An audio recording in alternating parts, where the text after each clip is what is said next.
Keep my phone moving, right? I don't think it's working. Oh, there it goes, maybe. Oh, yeah.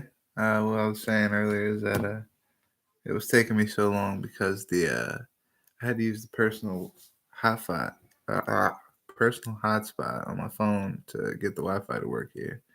But we dog sitting over here, barbecue pit, dog sit. We watching the dogs. Um, you know, UFC Denver. I went 3 for 3 on the main card. I don't really want to talk about it. My favorite fighter is Mike Perry. Took the loss. I never like to see that. Got his arm. Probably won't be back for a little minute. Um, Fight night, I think it's 140 or something like that. I think I wrote 140. Um, Magny versus Ponzinibbio in Argentina. Um, I'm looking forward to the main event. Um, Pretty much only because of the controversial stylistic matchup that it is. Um, I like the striker, obviously, and Ponzinibbio. I want Ponzinibbio to win second round knockout.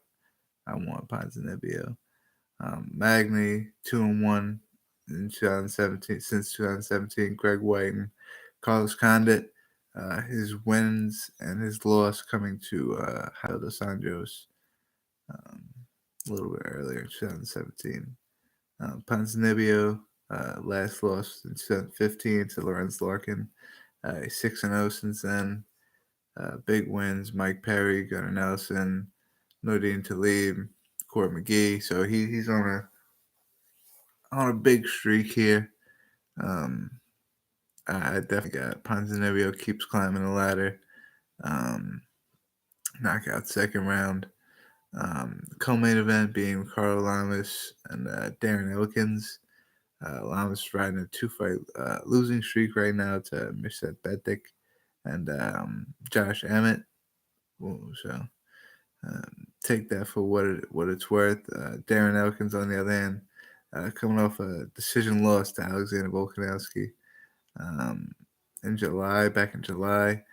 Before that, he was on a 6-fight winning streak, though.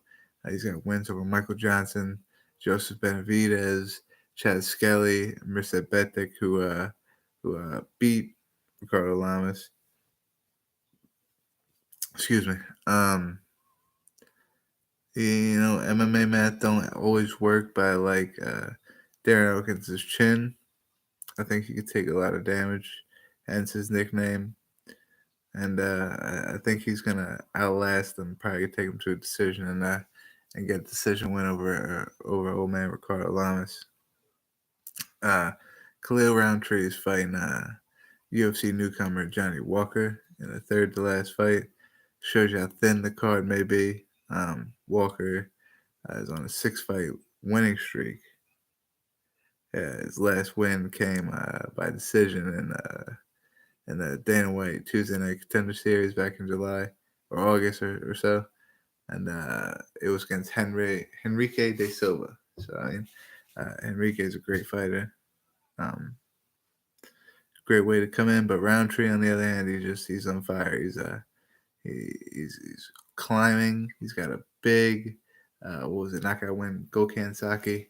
Everybody was really high on Gokhan Saki, and then Roundtree comes in and knocks him out. I think it was the first round. Um, Very impressive. His record doesn't speak to maybe that in the UFC 3-2-1. The no contest, he lost the decision.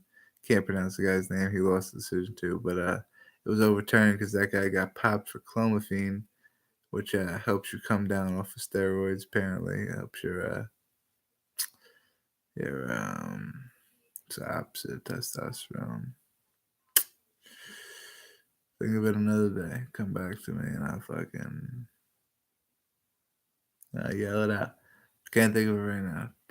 Estrogen. There you go. Helps your estrogen levels come back to the right where they're supposed to be at. Um, but at the end of the day, for that one, I got Khalil Roundtree for knockout, first round. Bye bye, newcomer. Not bye bye, but like Just gotta keep climbing, man. Sometimes you just gotta keep climbing. I don't know who he was, if this was who he was supposed to fight, or if he was supposed to fight somebody else. This guy's taking short notice. I don't know, but bad matchup, I'd say.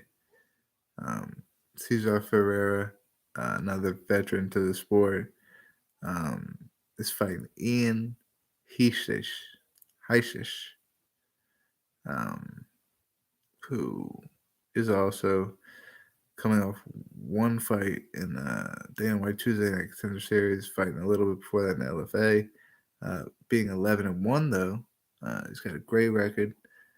Cesar Ferreira on the other hand, 5-1 in his last 6 fights. He's got notable wins over Anthony Smith, who's contending in light heavyweight, Thiago Santos, who's contending in light heavyweight, Nate Marquardt, and most recently Carl Robinson, another Dana White Tuesday Night Contender Series fighter. So I got Cesar Ferreira, man, by decision. I just got him simply just outworking, um, my man, but just winning the fight all the way around.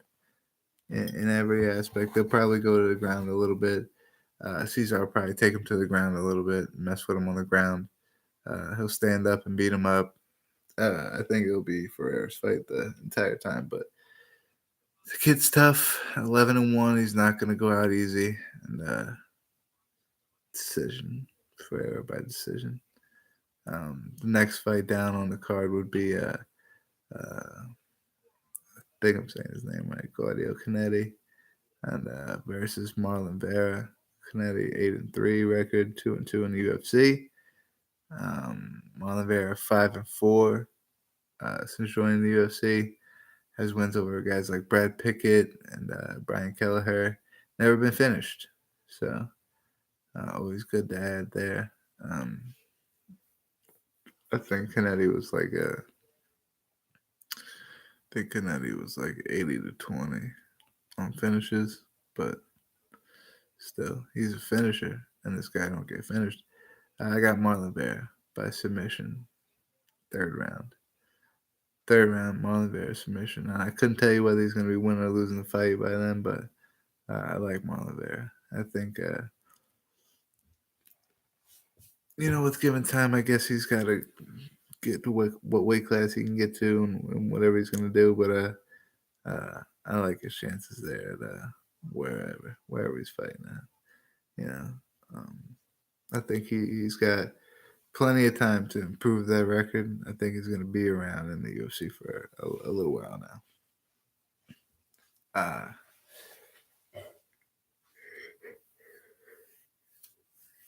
Excuse me. And then the last fight on the main card is Cynthia Calvillo versus Paulina Botelho. I just feel like we just watched Botelho fight. Body punch knockout in May. I forgot who she fought.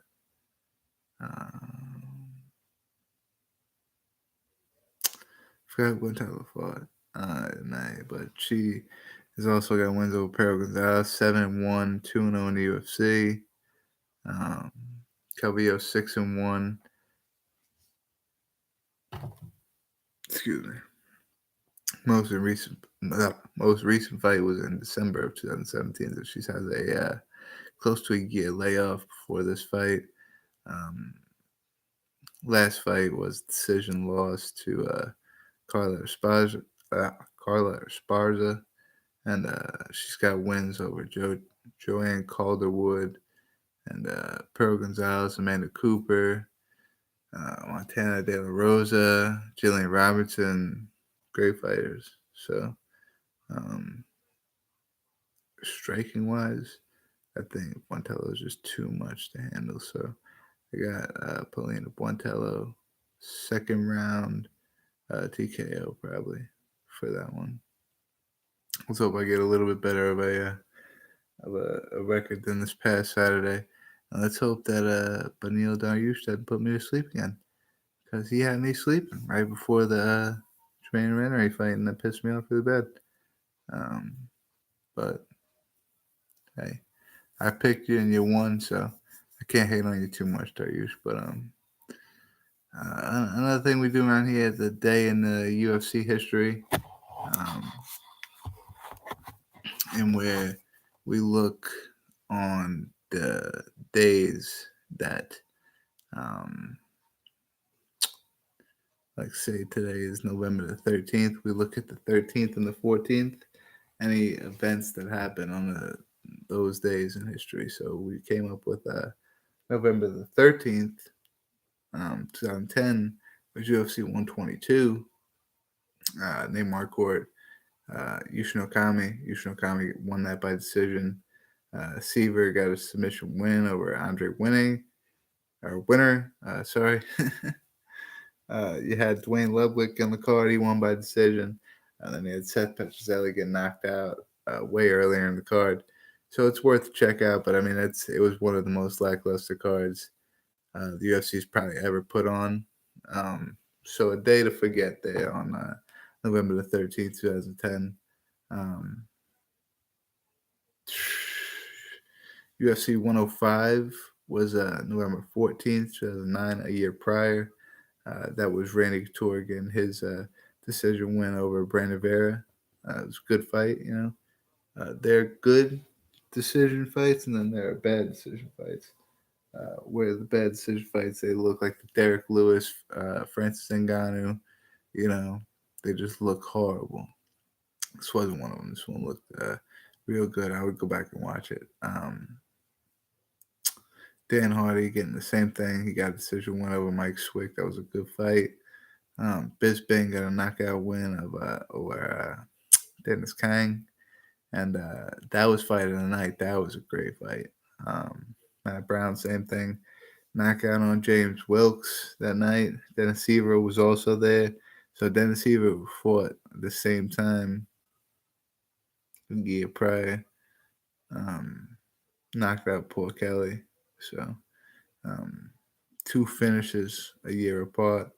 And then we also seen a young Alexander Gustafsson get, or not get, but he knocked out Jared Hannon. So it was it was a cool card to check out.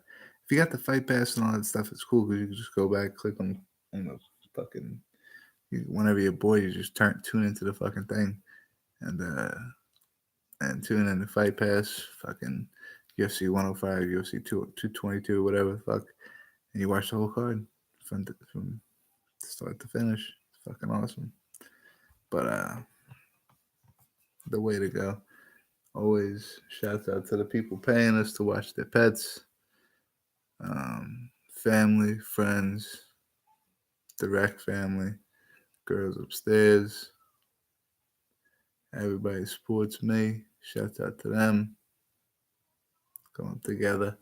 Barbecue pits out this week, guys. It was a short one. Nothing this weekend.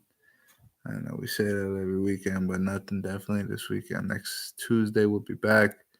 We'll see you guys for the predictions for the following card. Probably have a little bit longer of a show. Hopefully we get started a little bit earlier. But see you guys next week, man.